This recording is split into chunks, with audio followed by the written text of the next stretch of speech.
Kieran with your box of Bants, and I'm here in the SSE Arena with Jamie Conlan after Mick Conlan's a very good win here, 10-round win.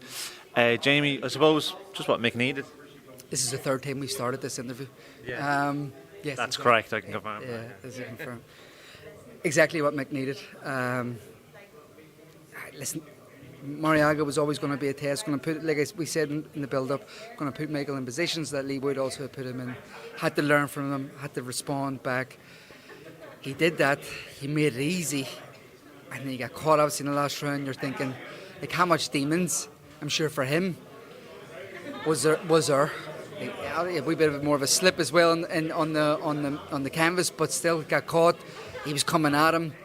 Fuck me, man. Jesus Christ. I was just thinking, like, demons for me, but demons for him, demons for everyone.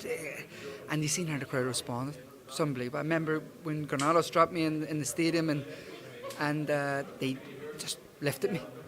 And I felt they lifted him because next year he starts fighting back and pushing him back and staying low, and I'm going, fuck me. What? Sorry, I said so many curses. No. I think, although it wasn't exactly smooth sailing for him the whole fight, like, he seemed to have control, like, in each round, and it seemed like more in the last round, unlike the Lee Wood fight, it was more like he was trying to make the last round a bit more entertaining, and then he had the head clash and whatnot. Would you agree with that? I thought it was a masterclass. I thought he controlled the distance brilliantly. I thought he was picking his shots brilliantly. I thought he wasn't really getting hit. The range was fantastic. Inside he was brilliant. Outside he was brilliant. But Mariaga's going to come from the first pop to the last, and it's heavy-handed. And you could see he was heavy-handed. You could hear the thuds. Every shot was trying to knock you out. You can see how frustrated he was getting, and he even did the little chicken. Well, see, that's the thing. Mentally, like he said to Michael after, like, one of the best he's been in the ring with. And when you watched him back, if you stand with Mariaga, you're going to be in trouble. But he was able to kind of figure out the different things and adjust and keep adjusting and moving. And I thought he was class. Real boxing masterclass, fantastic in it. Showed the art of getting hit or not getting hit, hitting and not getting hit, and just the last round, Jesus. But the fans liked it. A few knockdowns in there, semi slips as well. Were caught off balance, but legitimate shots as well. Which shows that they've always said he isn't a puncher. I think he's found his rhythm. I think he's found his range. I think he's found his style. And again, he can do it all unorthodox. Last thing I'll say to you here.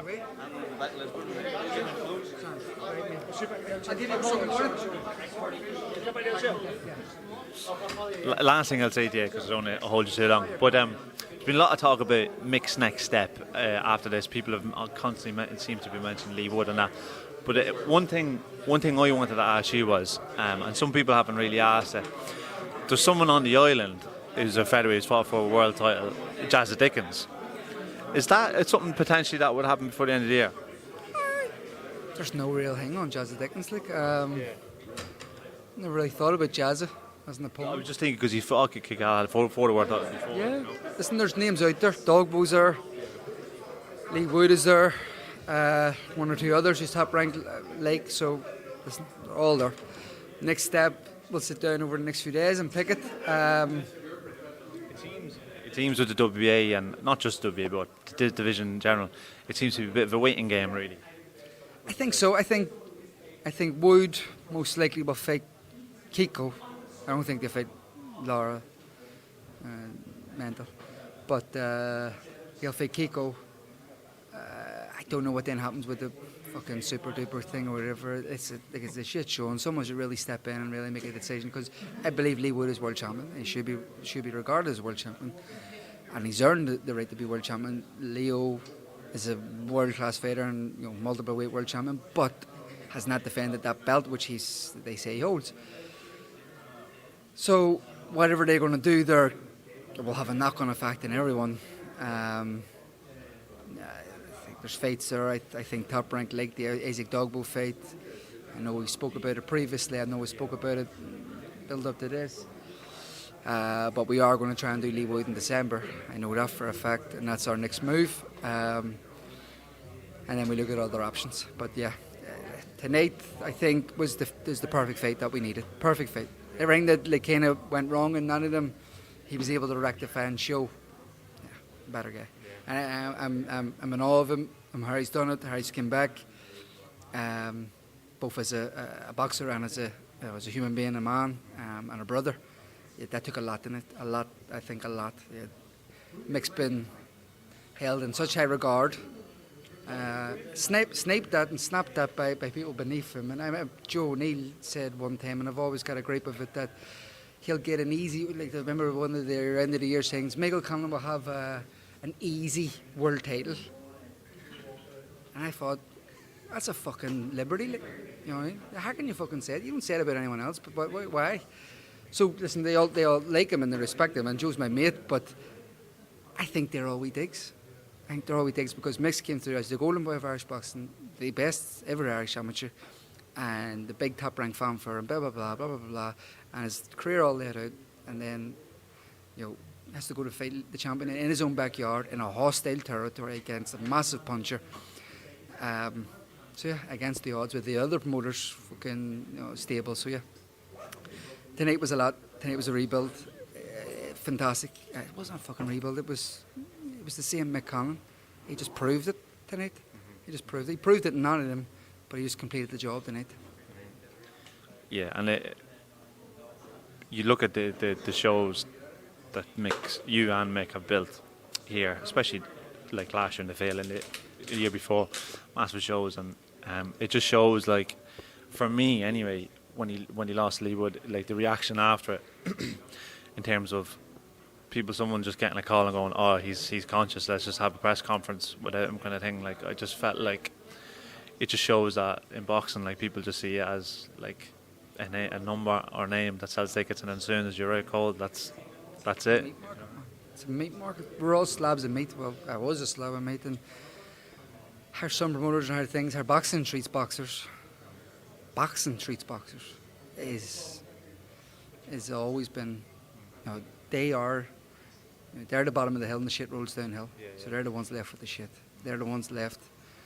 We don't know what we're going to be like, and all of us who have fought, what we're going to be like in 10, 20, 30 years. And that's something we've all got to live with. We've all left and give part of ourselves to the people, the promoters, the broadcasters, everyone.